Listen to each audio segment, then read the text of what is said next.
DCM DK Shivakumar ಮುಖ್ಯಮಂತ್ರಿಯಾಗುವ ನಿರೀಕ್ಷೆಯಲ್ಲಿದ್ದಾರೆ. ಸಿದ್ದರಾಮಯ್ಯ ನಾನೇ 5 ವರ್ಷ ಅಂತ ಘಂಟಾಘೋಷವಾಗಿ ಹೇಳ್ತಿದ್ದಾರೆ. ಸಿದ್ದರಾಮಯ್ಯ ಬೆಂಬಲಿಗರು ಸಿದ್ದರಾಮಯ್ಯ ಅವರು ಹೇಳಿದ್ಮೇಲೆ ಮುಗೀತು, ಇದೇ ಹೈಕಮಾಂಡ್ ಅಂತ ಹೇಳ್ತಾ ಇದ್ದಾರೆ.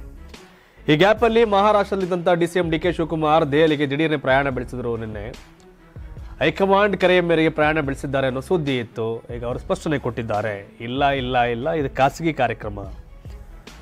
ನಾನು ಖಾಸಗಿ ಕಾರ್ಯಕ್ರಮ ನಿಮಿತ್ತ ಶಿರ್ಡಿ ಮತ್ತಿತರ ಕಡೆ ಭೇಟಿ ನೀಡಿದ್ದೇನೆ. ಆದರೆ ಕೆಲವು ಟಿವಿ ಚಾನೆಲ್ ಮತ್ತಿತರ ಮಾಧ್ಯಮಗಳಲ್ಲಿ ಹೈಕಮಾಂಡ್ ಬುಲಾವ್ ಮೇರೆಗೆ ದಿಲ್ಲಿಗೆ ತೆರಳಿದ್ದೇನೆ ಅಂತ ವರದಿ ಆಗಿರುವುದು ಸಂಪೂರ್ಣ ಸತ್ಯಕ್ಕೆ ದೂರವಾದ ವಿಚಾರ.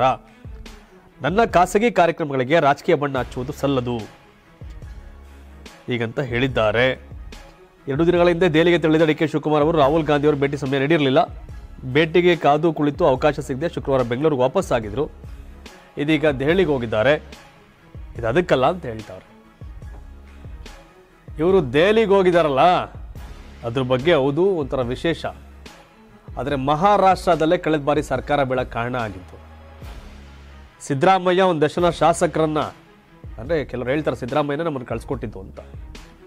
ಕುಮಾರಸ್ವಾಮಿ ಸರ್ಕಾರ ಬೀಳಕ್ಕೆ ಅವತ್ತು ಕಾರಣ ಆಗಿದ್ದು ಸಿದ್ದರಾಮಯ್ಯ ಟೀಮ್, ಸಿದ್ದರಾಮಯ್ಯ ಆಪ್ತ ಬಳಗ ಹೋಗಿ ಮುಂಬೈ ಸೇರ್ಕೊಂಡು ಮಹಾರಾಷ್ಟ್ರ ಸೇರ್ಕೊಂಡು ರಾಜ್ಯದ ಸರ್ಕಾರ ಬೀಳಿಸಿ ಆಮೇಲೆ ಬಿಜೆಪಿ ಸರ್ಕಾರ ಆಗ ಕಾರಣ ಆಗಿದ್ರು. ಹಾಗಾಗಿ ಮುಂಬೈಯಿಂದ ಡೆಲ್ಲಿಗೆ ಹೋದ್ರಲ್ಲ, ಮುಂಬೈ ಪ್ರವಾಸ ಇತ್ತಲ್ಲ, ಅದೊಂದು ಸ್ವಲ್ಪ ಎಲ್ರಿಗೂ ಆ ಥರ ಇರ್ಬೋದೇನೋ, ಬೇರೆ ಬೇರೆ ಕತೆ ಅಂತ ಅನ್ಸಿತ್ತು ಅಷ್ಟೇ. ಬಟ್ ಡಿ ಕೆ ಶಿವಕುಮಾರ್ ಏನೇ ಅಲ್ಲಗಳಿದರು ಇವತ್ತಿಲ್ಲ ಇಲ್ಲ ಇಲ್ಲ ನಾನು ಎಲ್ಲೋ ಹೋಗ್ತಲ್ಲ, ಯಾರೋ ಕರೆದಿಲ್ಲ, ಕ್ಲಿಯರ್ ನಾನೇನು ಕೇಳಲ್ಲ ಅಂತಿದ್ರು ಕೂಡ ಸೆಪ್ಟೆಂಬರ್ಲಿ ಜುಲೈಲಿ ಶುರುವಾಗಿರ್ತಕ್ಕಂಥ ಈ ಬೆಳವಣಿಗೆ ಆಗಸ್ಟ್, ಸೆಪ್ಟೆಂಬರ್, ಅಕ್ಟೋಬರ್, ನವೆಂಬರ್, ಇನ್ನು 4 ತಿಂಗಳು, 120 ದಿನದ ವಾರ್ ಇದು. ನವೆಂಬರ್ 15ನೇ ತಾರೀಕು ಡಿ ಕೆ ಶಿವಕುಮಾರ್ ಮುಖ್ಯಮಂತ್ರಿ ಆಗಿರಬೇಕು. ಡಿ ಕೆ ಶಿವಕುಮಾರ್ ಹೇಳುತ್ತಿರುವ ಕೆಲವರು ಹೇಳುವ ಒಪ್ಪಂದದ ಪ್ರಕಾರ 2 ವರ್ಷ ಆದಮೇಲೆ ಇವರು ಮುಖ್ಯಮಂತ್ರಿ ಆಗಬೇಕು. ಇವರು ಹೇಳುವ ಕೆಲವರು ವಾದಿಸುವ ಒಪ್ಪಂದದ ಪ್ರಕಾರ ನಾವೀಗ ಜುಲೈ 13ನೇ ತಾರೀಕಿದ್ದೀವಿ. ಆಗಸ್ಟ್, ಸೆಪ್ಟೆಂಬರ್, ಅಕ್ಟೋಬರ್, ನವೆಂಬರ್ 120 ದಿನ ಡಿ ಕೆ ಶಿವಕುಮಾರ್ ಪ್ರಕಾರ ಮುಖ್ಯಮಂತ್ರಿ ಆಗುವ ದಿನಗಳಿದಿಷ್ಟು ಅವರ ಪ್ರಕಾರ. ಸೊ ಹಾಗಾಗಿ ಇನ್ನೆಲ್ಲರೂ 120 ದಿನ ಸುಮ್ಮನೆ, ಅವರು ನವೆಂಬರ್ ಅಂತಲೇ ಹೇಳಿರೋದು. ಮಲ್ಲಿಕಾರ್ಜುನ್ ಖರ್ಗೆ ಅವರು ಎಲ್ಲರೂ ನವೆಂಬರ್ ಅವರು ಸುಮ್ಮನಿರಿ ಅಂತ. ಡಿ ಕೆ ಶಿವಕುಮಾರ್ಗೆ ಮುಖ್ಯಮಂತ್ರಿ ಆಗುವ ಸಮಯ ಇರೋದು ಶುರುವಾಗೋದು ನವೆಂಬರಿಂದಾನೆ. 2 ವರ್ಷ ಮುಗಿದು 2 ವರ್ಷ ಶುರುವಾಗೋದು. ಸೊ ಹಾಗಾಗಿ ನವೆಂಬರ್ ಮಲ್ಲಿಕಾರ್ಜುನ್ ಖರ್ಗೆ ಅವರ ಫಾರ್ಮುಲಾ ಹೇಳಿಕೆಗಳು ಜೊತೆಗಿದು ನೋಡಬೇಕು.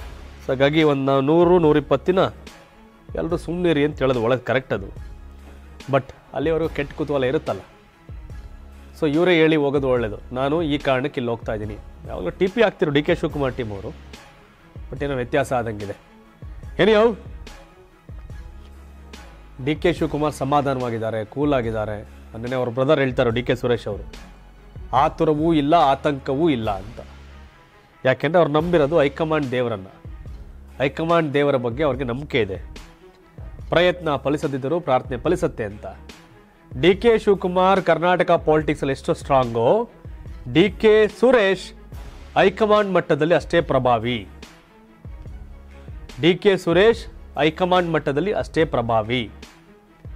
ಅಲ್ಲಿ ಯಾರು ಏನು ಎತ್ತ, ಯಾರು ಯಾರ ಪರವಾಗಿದ್ದಾರೆ, ಯಾರು ಯಾರ ಪರವಾಗಿ ಲಾಬಿ ಮಾಡ್ತಿದ್ದಾರೆ, ಏನು ಎತ್ತ ಅನ್ನೋದು ಸ್ಪಷ್ಟವಾಗಿ ಗೊತ್ತು.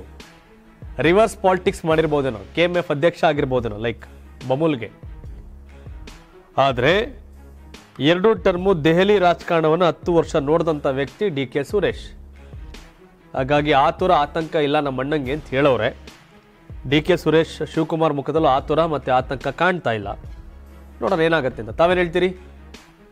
ನವೆಂಬರ್ ಇದೆ, 2 ವರ್ಷ ಮುಗಿಯೋಕ್ಕೆ ಇನ್ನೂ ನವೆಂಬರ್ ಟೈಮ್ ಇದೆ. ಅಂದುಕೊಂಡಂತೆ ಡಿ ಕೆ ಶಿವಕುಮಾರ್ ಟೀಮ್ ಅಂದುಕೊಂಡಂತೆ ಆಗುತ್ತಾ, ಇಲ್ಲ ಸಿದ್ದರಾಮಯ್ಯನವ್ರು ಹೇಳ್ದಂಗೆ 5 ವರ್ಷ ಅವರೇ ಇರ್ತಾರ? ಕಾಮೆಂಟ್ ಮಾಡಿ. ಧನ್ಯವಾದ. ಇದು ಕರ್ನಾಟಕ ಟಿವಿ, ಕನ್ನಡಿಗರ ಧ್ವನಿ. ನಾನು 86 kg ಇದ್ದವಳು 71 kg ಬಂದಿದ್ದೀನಿ. ವಯಸ್ಸಾದ್ಮೇಲೆ ಸ್ಮಾರ್ಟ್ ಆಗಿ ಕಾಣ್ತೀರಾ ಅಂದ್ರೆ ಜಿನ್ನಿ. 126 kg ವೇಟ್ ಇದೆ. ನಾವು ಈಗ 114 kg ಲೆಕ್ಕ ಬಂದಿದ್ದೀವಿ. ಯಾವುದೇ ಸೈಡ್ ಎಫೆಕ್ಟ್ ಆಗಿಲ್ಲ. 84 ರಿಂದ 50 kg ಬಂದೆ. ಆಮೇಲೆ ಸಣ್ಣಗೆ ಫಿಟ್ ಆಗಿದ್ದೀನಿ. ಅದಕ್ಕೆ ನಾನು ಯೂಸ್ ಮಾಡ್ತಾ ಇರೋದು ಜೀನಿ ಸ್ಲಿಮ್.